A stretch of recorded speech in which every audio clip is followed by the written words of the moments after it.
Livro Dizer Sim à Vida, Ganhar Força e Abandonar o Sofrimento, de Joan Garriga Bacard. A todas as pessoas que em algum lugar, em algum momento ou de algum modo fizeram com que eu me sentisse ferido. Isso significa que foram importantes para mim, com o sincero desejo de que eles encontrem luz e calor em seu coração. Aos meus irmãos e aos bons amigos que fiz pelo caminho, com eles minhas alegrias e as deles se multiplicam e as minhas penas e as deles são divididas. A criança interior, alegre, expansiva, cheia de vida e confiante que continua vivendo em todos nós, apesar dos pesares. Você está ouvindo o canal Paula com Alma. Siga também no Instagram. A título de introdução. A vida às vezes dói. O mundo é isso, revelou. Um montão de gente, um mar de chamas, cada pessoa brilha com a sua própria luz entre todas as outras. Não existem duas chamas iguais. Existem chamas grandes e chamas pequenas, chamas de todas as cores. Existe gente de chama serena, que nem percebe o vento, e gente de chama louca, que enche o ar de faíscas. Algumas chamas, chamas bobas, não alumiam nem queimam, mas outras aquecem a vida com tamanha vontade que é impossível olhar para elas sem pestanejar, e quem chegar perto se acende. Com essa bela metáfora, Eduardo Galeano resume a condição humana em O Livro dos Abraços.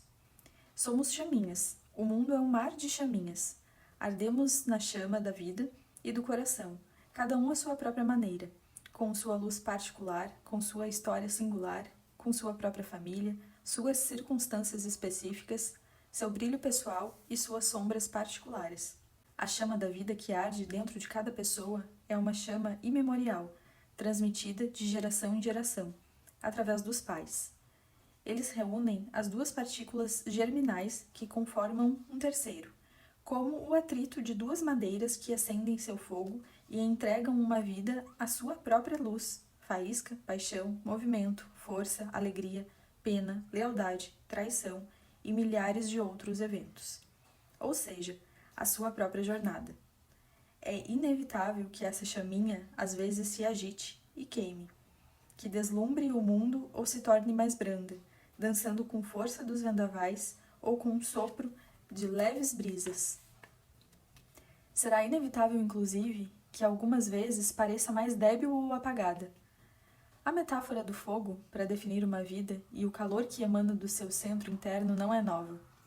Outros relatos a descrevem como uma vela que queima sem parar, com o seu tempo mais ou menos certo de consumação e extinção, a depender da qualidade de sua cera, do ambiente em que está e, em especial, do ar que a rodeia.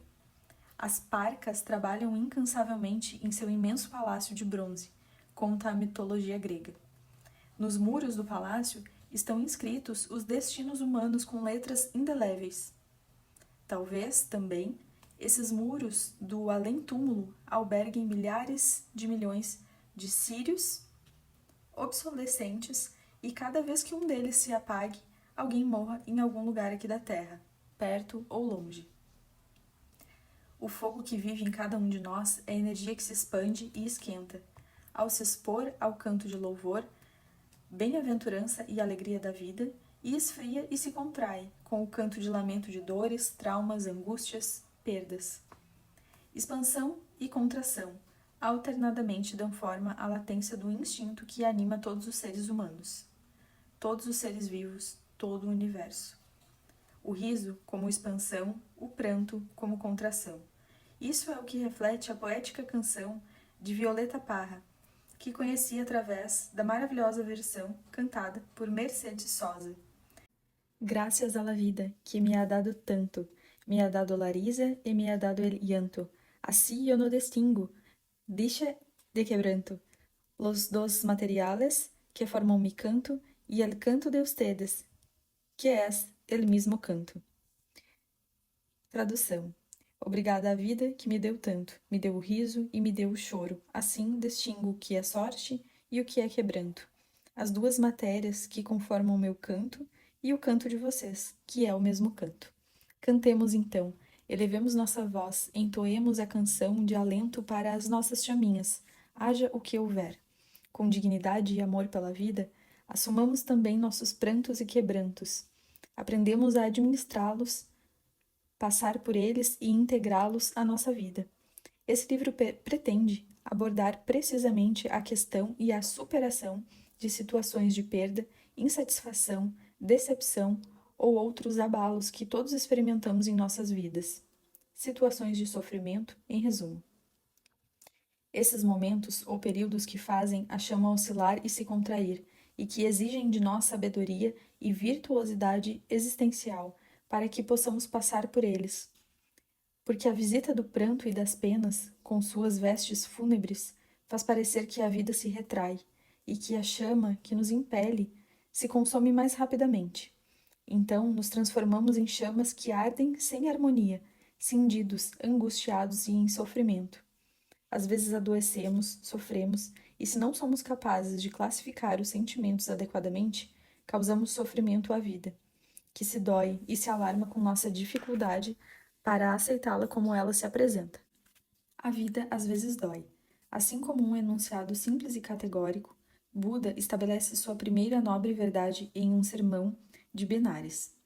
A vida dói de maneira relativamente parecida para todas nós, mesmo que expressada de formas variadas, pelo desamor que recebemos dos outros ou que usamos para envenenar a nós mesmos.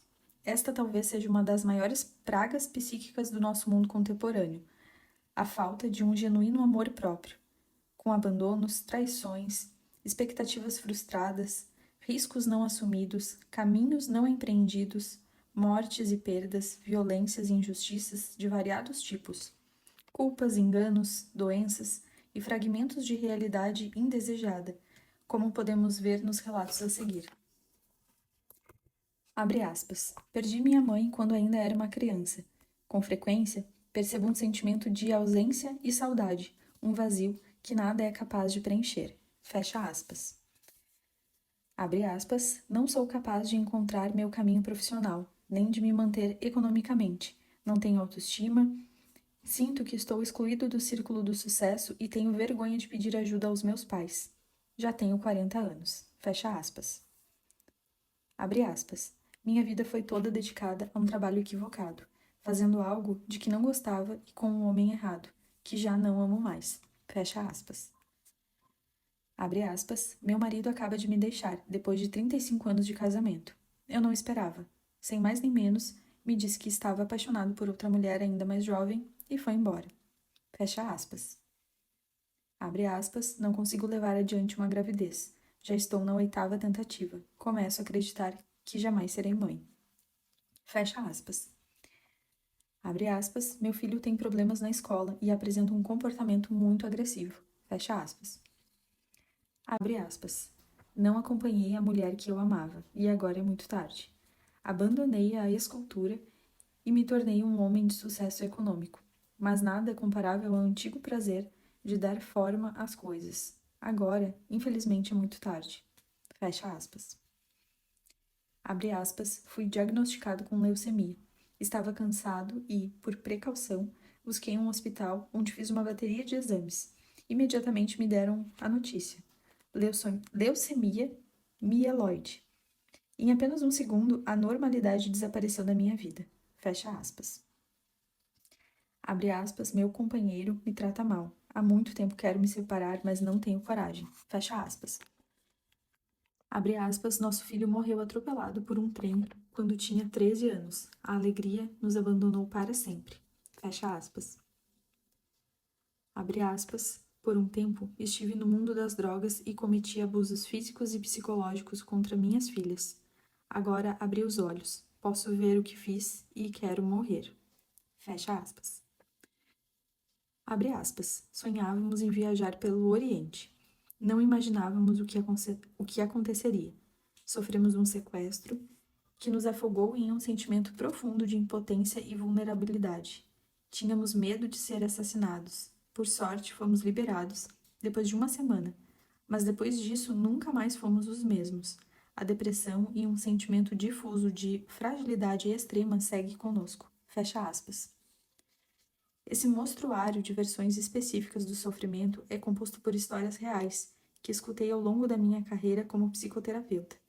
Quando nós, profissionais dos cuidados, nos interessamos por entender onde a vida dói para as pessoas que nos buscam, as respostas, no fundo, são bastante parecidas.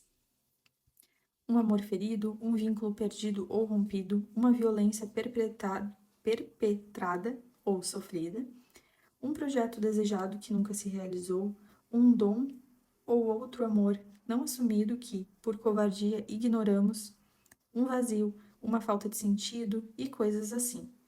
Todas essas questões têm a ver com os grandes eixos temáticos da viagem que é a nossa vida. Esses assuntos, que todos nós, de uma maneira ou de outra, precisamos enfrentar e que podem ser simbolizados pela sexualidade, portal e padrão emblemático de toda a criatividade e expansão, e pela morte, por sua vez, portal e padrão do fim e do encerramento. Vamos abordar esses grandes eixos temáticos em um capítulo mais adiante. Você está ouvindo o canal Paula com Alma. Siga também no Instagram. Capítulo 1. Linhas tortas. Citação. Talvez tudo de mais terrível seja, em sua profunda essência, nada mais que algo indefeso que precisa de nosso amor. R.M. Hilke. Há quem atribua a Santa Teresa a famosa frase: Deus escreve certo por linhas tortas. Linhas tortas remetem a acontecimentos dolorosos, injustos, cruéis, terríveis, sob qualquer ponto de vista, para a nossa percepção humana. Abre aspas, Deus. Por quê? Por quê? Por quê? Fecha aspas. Tantas vezes escutei essa pergunta de forma penosa, sombria, irada ou derrotada, sobretudo das pessoas que pude acompanhar terapeuticamente, submersas em um profundo poço de desconsolo e da estimada busca pela esperança. Um porquê terrível e sem resposta, elevado instintivamente à ideia abstrata de que há alguém ouvindo. A ideia de um Deus etéreo que habita esse lugar onde jaz a distante ressonância do extraordinário da nossa existência, do mítico, do mistério, do transcendente, do inefável. Escreverá Deus com linhas tortas? Ou melhor, escreverá Deus? Sem dúvida, as coisas acontecem. A realidade nem sempre realiza nossos desejos, mas, na verdade, parece escrever com um lápis fortuito, desprovido de sentimentos ou de amor, de justiça e até mesmo de sentido. Spinoza diz: por realidade e por perfeição entendo a mesma coisa. Uma frase difícil de assumir para nós, pequenos humanos que já temos muito trabalho apenas aceitando nosso dia a dia. Deus não deve ser, nem se encaixar em nossa ideia de Deus, nem tampouco deve ter os atributos que queremos que tenha. Talvez não se comova muito quando elevamos a Ele nossas orações, muito menos seja representado quando empreendemos uma ou 1000 guerras em seu nome. Não encontraremos Deus nas páginas das Sagradas Escrituras, sejam de uma fé ou de outra. No máximo, talvez Deus tenha mais a ver com a inspiração ocasionalmente destilada por alguns livros, quando nos dizem onde, de fato, habita o divino, aquele que, de maneira intuitiva, todos podemos pressentir. A letra mata, mas o espírito vivifica, diz uma passagem da Bíblia. Isso significa que não são a gramática ou os relatos, muito menos as leis escritas, que nos trarão o encontro com a vida espiritual. Talvez Deus não tenha nada a ver com o que pensamos, não seja passível de descrição, nem caiba em nenhuma de nossas mentes. Talvez Deus seja o que é, sem mais, como a vida é, simplesmente a vida, como tudo é o que é.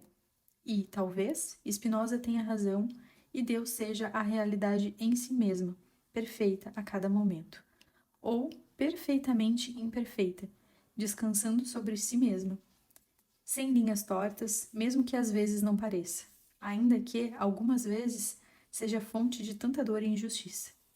Ainda que a justiça, alguns dizem, seja uma ideia humana, e não da natureza, nem própria da realidade.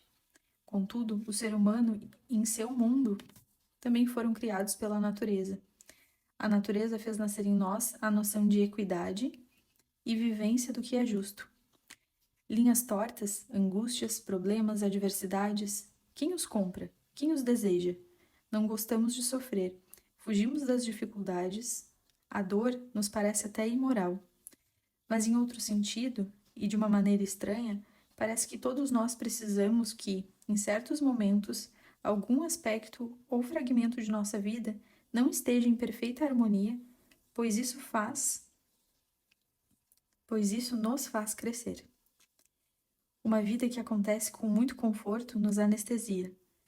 A viagem mítica da vida de cada pessoa requer obstáculos e um ego que, de vez em quando, fique imerso junto com as suas pretensões no pântano do vir a ser.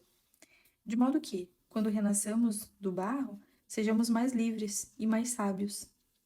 Precisamos atravessar passagens estreitas, tomar impulso e viver as complicações que nos levam para a frente. Nos exigem e nos tiram da nossa zona de conforto. Somos chamados a passagens que levam ao desconhecido.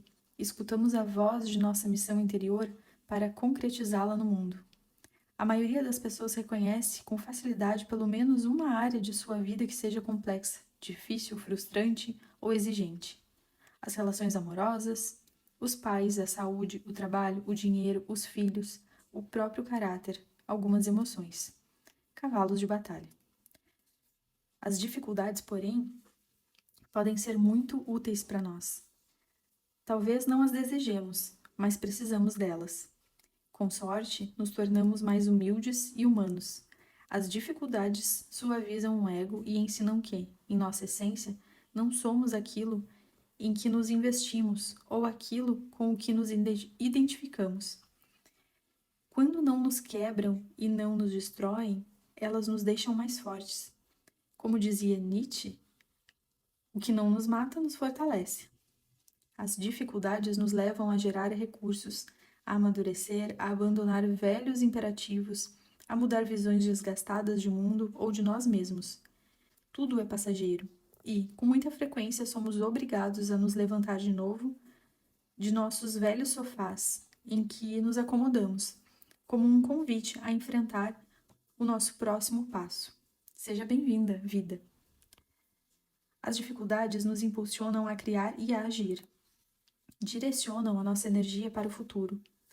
Quando a realidade que nos rodeia não nos agrada e desejamos transformá-la, sentimos um impulso de ação que não podemos reprimir e devemos agir. A energia que nos faz bem dirige-se sempre ao porvir, ao que chega a nós a cada momento. Ao contrário, quando nos emaranhamos com o que nos causou dor, nossa energia se orienta ao passado e, então, os problemas perdem a sua capacidade criativa e nos paralisam.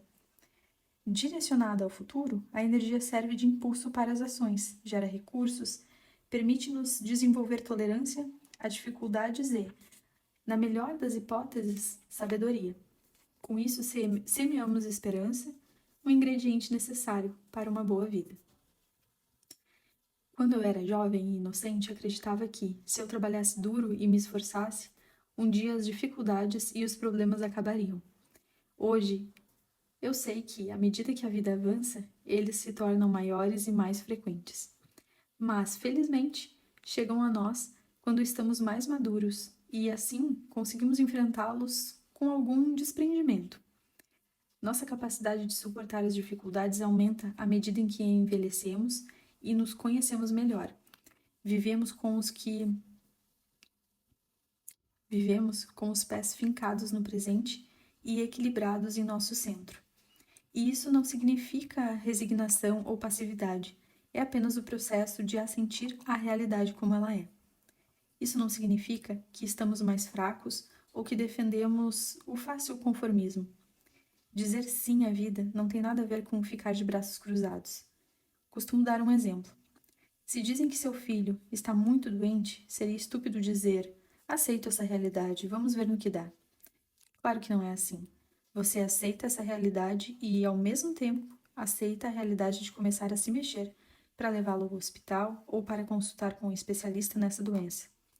Se da noite para o dia formos diagnosticados com uma doença grave, certamente sentiremos medo ou raiva. Isso é normal, é assim que funciona. Teremos que assentir também a esses sentimentos, mas, no final do dia, concordaremos que essa é a nossa realidade neste momento. Estamos doentes. Então, vamos começar a fazer o que deve ser feito, seja para buscar a nossa cura, se for possível, ou para viver a doença até o final, se não houver mais remédio. Devemos aceitar, portanto, o que a vida nos traz sem renunciar à capacidade que a própria vida nos concede, como parte dela, de modificar ou mitigar o que nos faz mal ou nos machuca. Todas as pessoas passam por dificuldades em algum momento, mas aqueles que não perdem tempo discutindo com a realidade tendem a ser muito mais eficazes na gestão de seus problemas.